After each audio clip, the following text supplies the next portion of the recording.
याचा विचार न करता आम्हाला रेटून सरकार चालवायचं ही भूमिका हे सरकार घेताना या ठिकाणी दिसते। आपली एक जुनी म्हण आहे, या ठिकाणी अंतरून बघून पाय पसरावे, परंतु आता राज्याचा आर्थिक कारभार बघितला तर अंतरून दिसना एवढे पाय यांनी पसरले, म्हणजे अंतरून कमी पडायला लागले एवढे पाय आता आर्थिक दृष्ट्या पसरलेले आहेत। 1 लाख कोटीचं बजेट म्हणजे बजेटपेक्षा जास्त सप्लिमेंटरी बजेट आज 1 लाख कोटीची या राज्यामध्ये कधी झाली नव्हती, ही या राज्यामध्ये आली। मी का तुम्हाला सांगतो, कारण की उद्याच्या भविष्यकाळात महागाईचा धक्का या महाराष्ट्राच्या जनतेला या ठिकाणी बसणार आहे।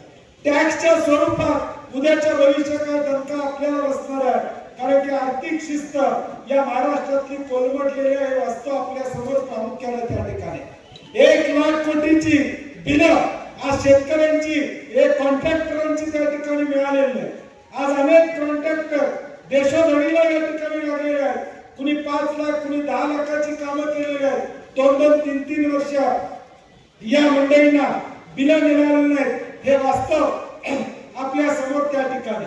आज एका हर्षल सारख्या तरुणानं मी परकाल तांदूळवाडीला जाऊन आलो, त्याच्या घरी भेट देऊन आलो, एक होतकरू तरुणानं बिल मिळालं नाही म्हणून महाराष्ट्रामध्ये आत्महत्या करण्याची भूमिका घेतली।